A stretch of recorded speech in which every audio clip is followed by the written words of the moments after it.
Welcome to Homeschool Nolan, here to help you navigate learning in the digital age.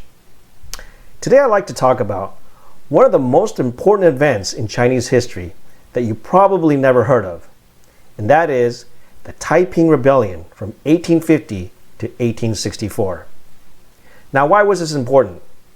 Well, China has been in the news a lot lately, and people in the West still often don't understand why China and its leaders behave the way they do sometimes. That's because in order to understand China today, you must understand its history.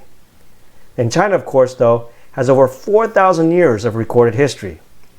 But there was one event in the middle of the 19th century that greatly shaped the China we know today. And it happened to coincide with the American Civil War. And that was the Taiping Rebellion. Now, I myself had never heard of the Taiping Rebellion until I took a course in East Asian Studies at Princeton.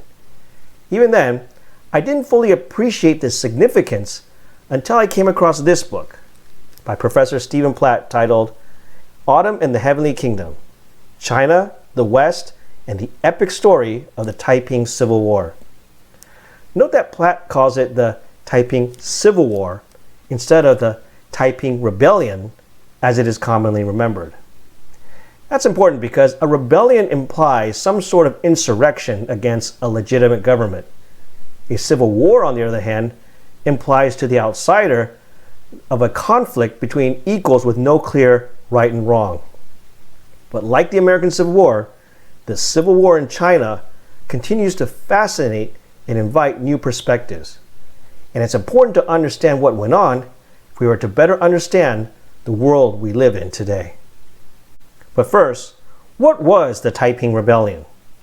Well, it was perhaps the most devastating civil war in human history, and it all started with one man by the name of Hong Xiuquan from the coastal province of Guangdong. After he failed the civil service exam 4 times and being exposed to attacks from Christian missionaries, Hong had these visions that convinced him that he was the younger brother of Jesus Christ, and it was his mission to rid China of its demons and create a new heavenly kingdom on earth.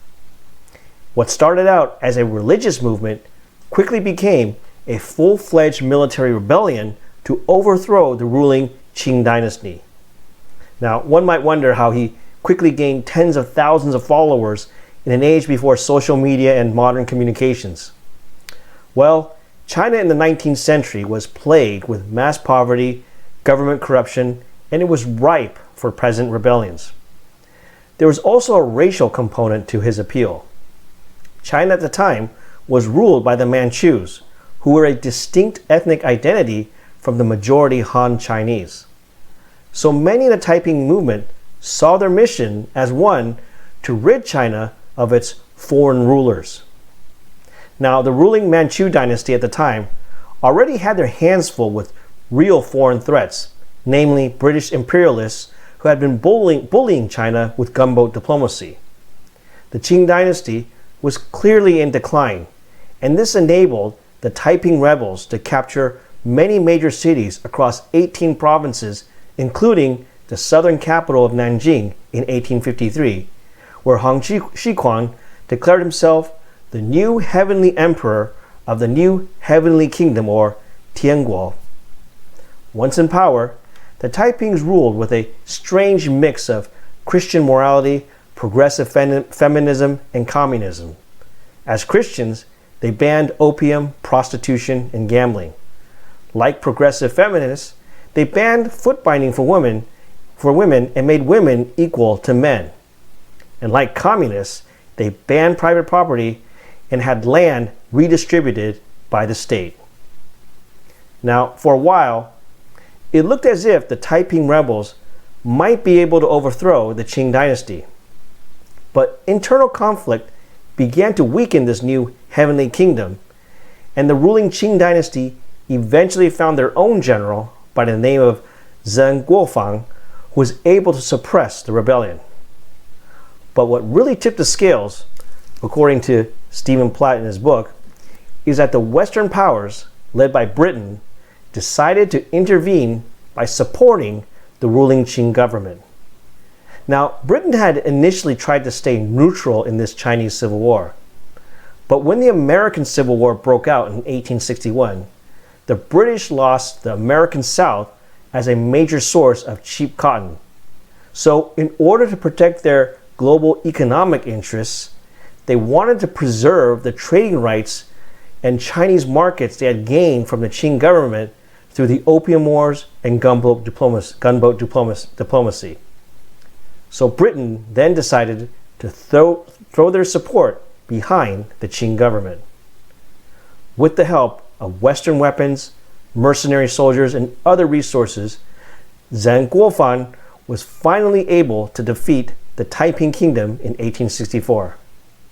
But in the end, the Taiping Civil War resulted in the deaths of well over 20 to 30 million people, with plenty of mass slaughters and atrocities by both sides.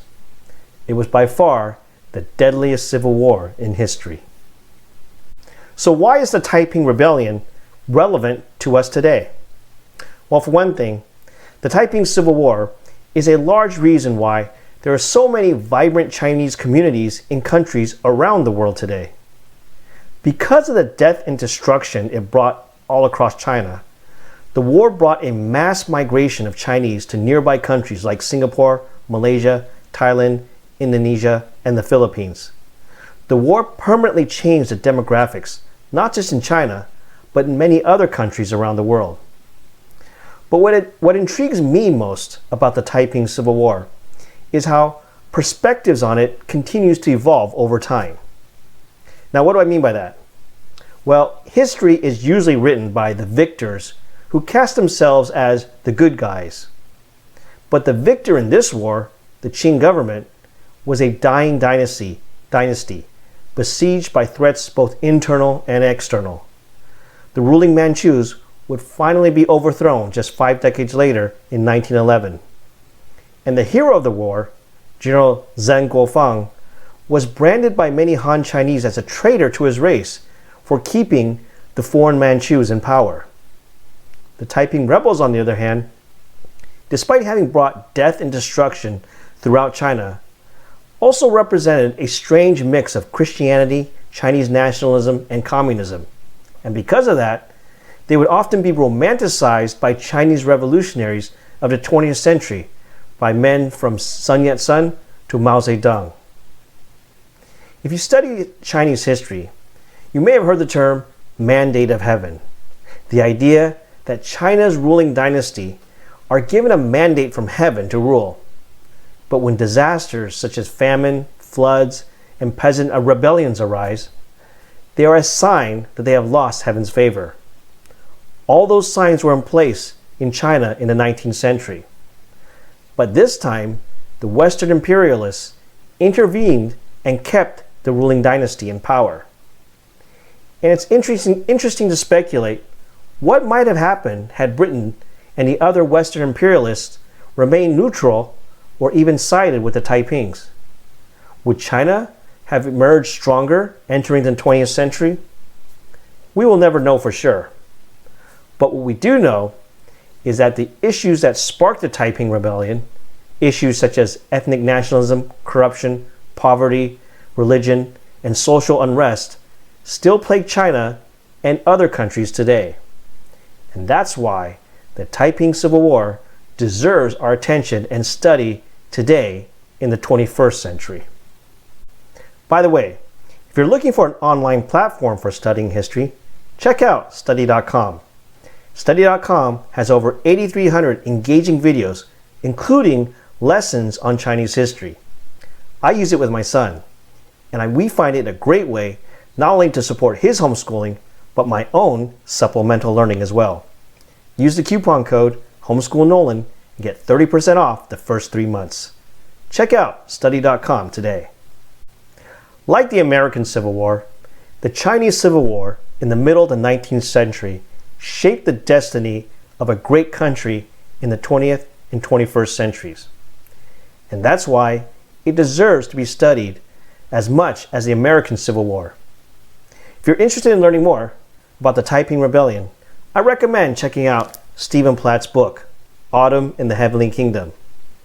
And if you enjoy listening to podcasts, I also suggest you check out the Chinese History Podcast, episodes 280 to 284 on the Taiping Rebellion. And don't forget to let me know what you think in the comments below. Thank you for watching. I'll see you next time.